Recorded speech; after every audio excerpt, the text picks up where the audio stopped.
title is Structural Responses of Buildings of Similar Plan Views, which means that we have same plan views of those buildings, and we study or we investigate the response of those buildings of similar plan views towards the exact same force that is induced due to an earthquake. So the contents, the first thing we're going to show just in, my seminar basically is visual. You won't see any text. The only text that you're going to see is here on this slide. Principal directions of earthquake-induced forces. Second would be earthquake-induced forces like inertia forces, twisting moments, oscillations. The third content would be differences in structural responses of the same plan view, which is the focus of today's seminar, with different elevation views. The fourth one, just to remind you of the gravity loadings versus seismic loadings. The fifth one, assumptions and current design practices versus actual building condition. And the last one would be geometrical aspect of the buildings, how they would affect our structure, our buildings' behavior throughout earthquakes. The objective, I've already mentioned to you the objective of today's seminar. So we go to the principal directions of the building. Why would we need to know about the principal directions of the building? We have three principal directions, as we all know, X, Y, Z. So the most important direction that we're going to focus on are X and Y, because the Z direction is more related to gravitational forces.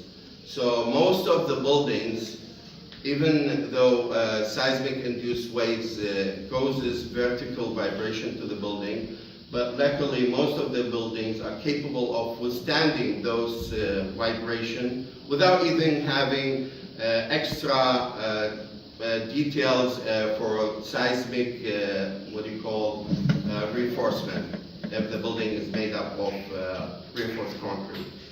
Okay? So that's why we pay attention to the X and Y, because the pushing force would come along the X or the Y axis or in between. Okay? If we have diagonally, if the force is acting upon the building diagonally. Due to a seismic induced force, if you see that at the bottom the direction of the earthquake induced force is acting upon the building to the right side, if you are facing the building, then the building immediately would respond to the left side. The building would respond to the left side. And this is actually due to inertial forces. The building tends to stabilize itself. The building has the tendency to stabilize itself. The same thing we see when we have passengers in a pickup truck, and all of a sudden the truck is slowing down. So you have a force, a force acting backward, for example, then you see the passengers would go forward. So that is the same thing that's happening with our buildings. Over here, I'm going to show you what inertial force, why would we have inertial forces. In fact, the seismic induced force would push the building or cause the building to move, for example, to the right side. Then the mass of the building, if we consider that the slab is the most massive part of the building, that would cause the inertial forces to stabilize the building against the seismic induced forces. They would tend to push the building in the reverse direction.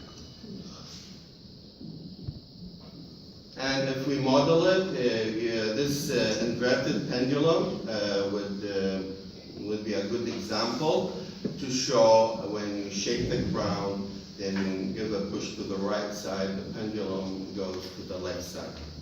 And this is called earthquake oscillations, okay?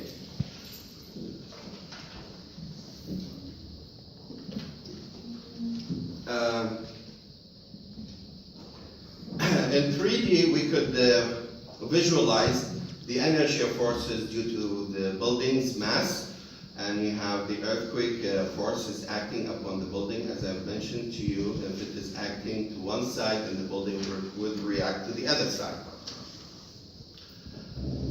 Over here is just to remind you again of the difference between gravity versus seismic load, how they would affect the building. So if you look at gravity load is acting downward, while seismic load is acting building.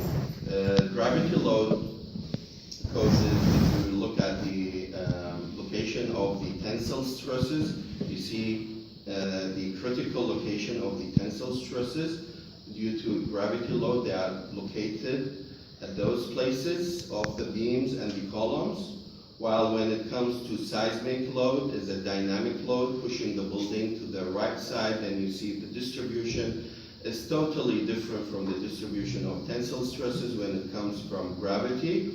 And when the force, the seismic load is acting in the reverse direction, then you see that the stresses are distributed almost the same like the gravitational forces. The same thing goes to the bending moment. Forces distribution within the elements of the building due to earthquake loads. You could look at those critical locations for the earthquake loads distribution.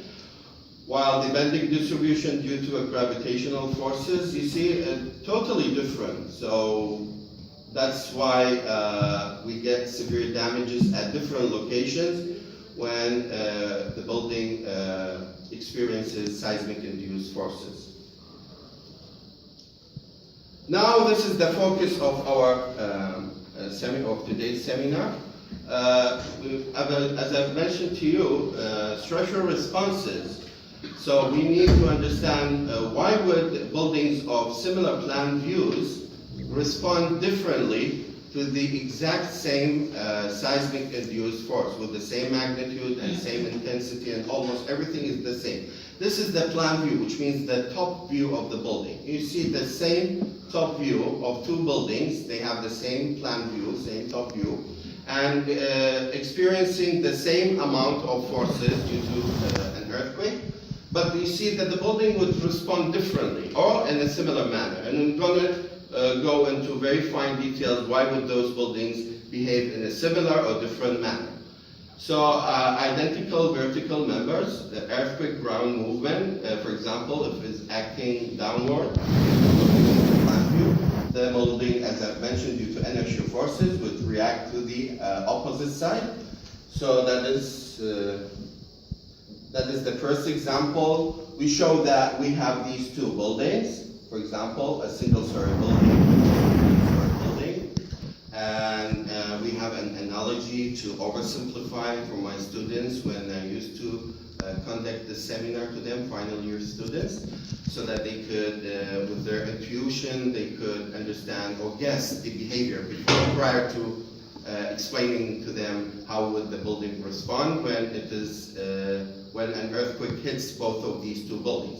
So the only difference between these two buildings, in terms of plan view, similar, we have no problem, but in terms of elevation view, this building has a single story, while the other one has a 3-story building. So if I, for example, if I give a push to the building due to an earthquake, for example, then what kind of behavior we're going to have with this building, what kind of behavior we're going to have with the building of multiple-story building, multiple-story structure. The students, when I ask the students, they will most likely say we will have the same response, which is quite true. But in fact, due to the mass of the building, of the triple-story building, is more massive than a single-story building. The only difference would be that both buildings would sway, but the one that with more mass would tend to sway, have more displacement. And the very simple analogy is if you have this swinging plank of wood, and you give a push, a single plank of wood, if you give it a push, a it would sway laterally, while if you give a push to this massive one, the displacement would be more. The only difference between the analogy and the actual structure is that the actual structure has been attached to its base, while the analogy has been attached to its top. Okay?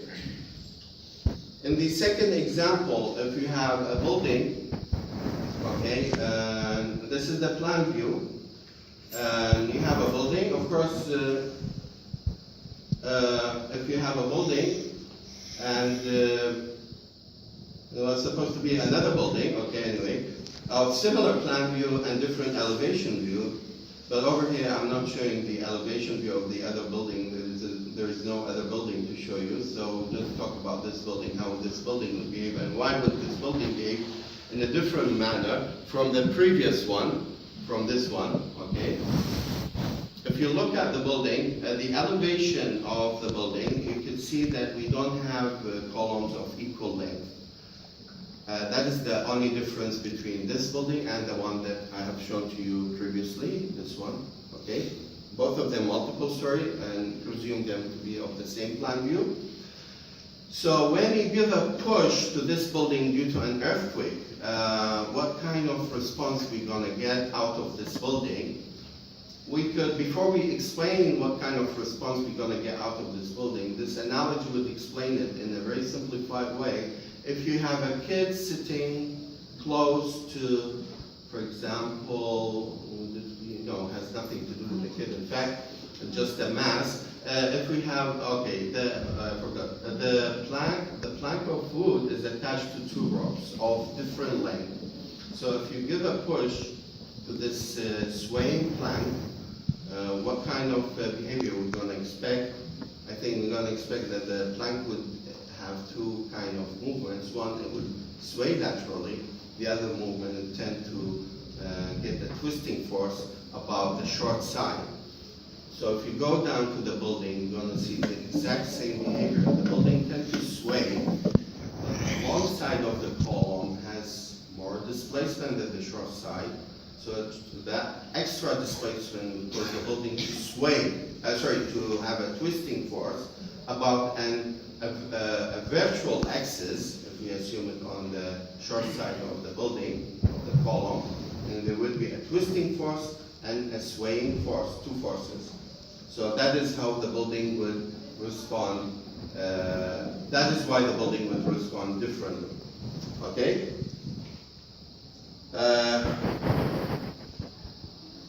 If you have a building, one side of the building is light, okay, the other side is heavy, and you give a push due to an earthquake force. With the analogy, I could explain it in an easy way. You let the kid to be sit on the side on which we want to have the weight, the mass, and you give a push, then you will have, at the end, you'll have a response that is similar to the previous response, a swaying, a lateral sway with a twisting force. Why would we have a twisting force about the, for example, the left side? Because the mass of the building, okay, most of the mass of the building is located on the right side. So the mass itself tends to create a force, and that force, because the building is fixed at the bottom, that force would tend to create a twisting force about the other side, okay? So, and then when we have a building of this plan view, and you can see, again, we also gonna have a twisting force and a lateral, a twisting force and a lateral force. But this time it's not due to weight, in fact, it's due to the openings that we have in the ground floor. So when you give a push, you see that those infill walls are filling up all the gaps in between the columns, but over here we don't have any infill walls. So when you give a push, the side on which we don't have infill walls tend to also sway like the other side, but yet the displacement would be a bit extra, more than the displacement on the other side due to the infill walls due to having no infill walls on this side, the displacement would be a bit extra. So that would cause a twisting force plus the lateral force. So two forces you're going to have on this side due to the opening. And we could see, especially in Southeast Asia and specifically Malaysia, we have so many buildings like this, residential or maybe even resorts. They make use of the ground floor, so they leave the gaps in between the columns. They don't fill up those gaps with infill walls to make use of those spaces as park lots for the cars to park in. And this would cause a major catastrophe when an earthquake hits the building. And as I've mentioned to you, if you look at this example, which is exact same thing, we have this park lots. We don't have infill walls. So when an earthquake hits the building, the whole building that is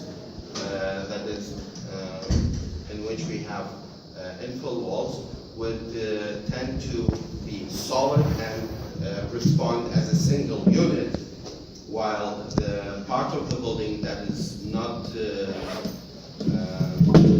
we don't have infill walls, they would be more flexible, and due to that flexibility, the ground floor would tend to have more displacement, okay? And the differential displacement between the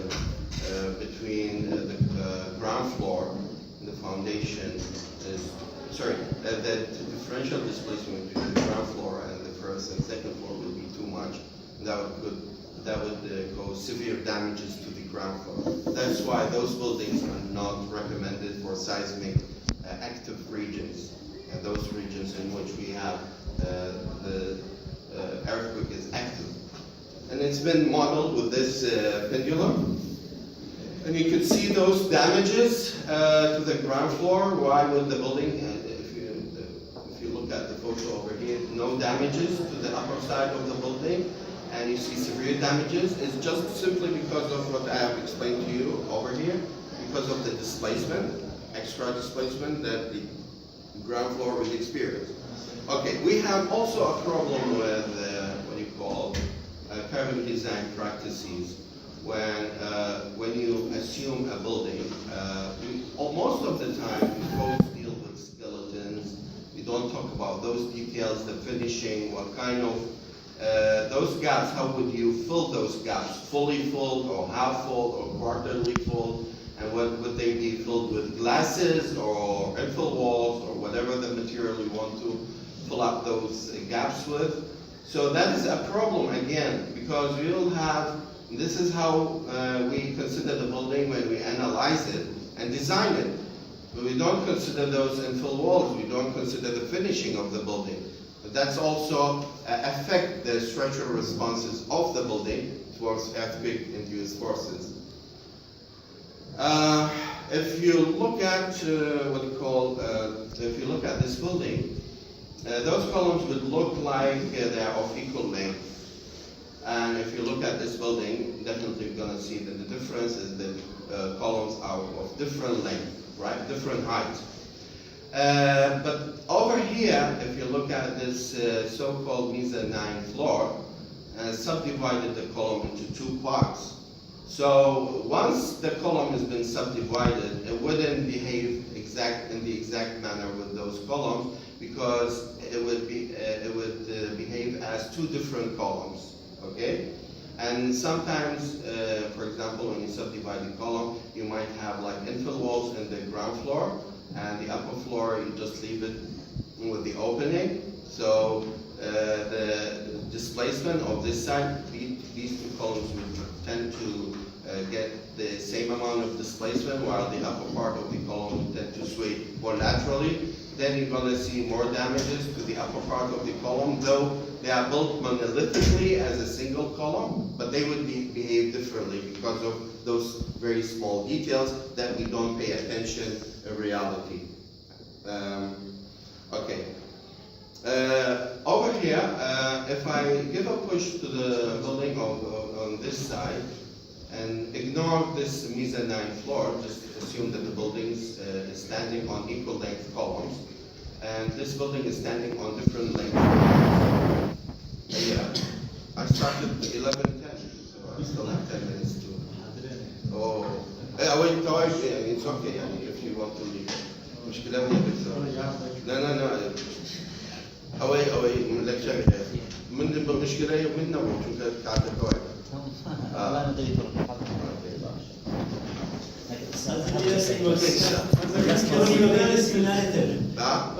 هو السمينار.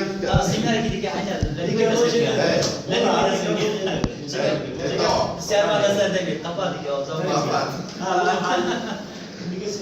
Well, that's just like Malta.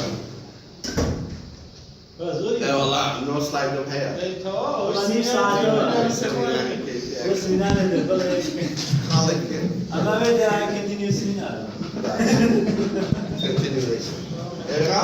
زور. بلاش أيضا. لبيرش.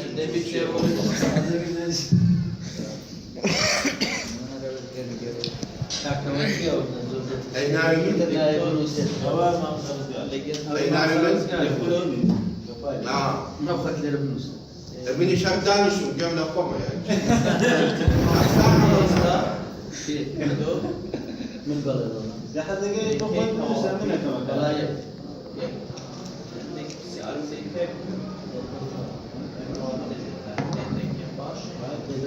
Mamslar şu an ders boş. Selam. Sağ ol, selam.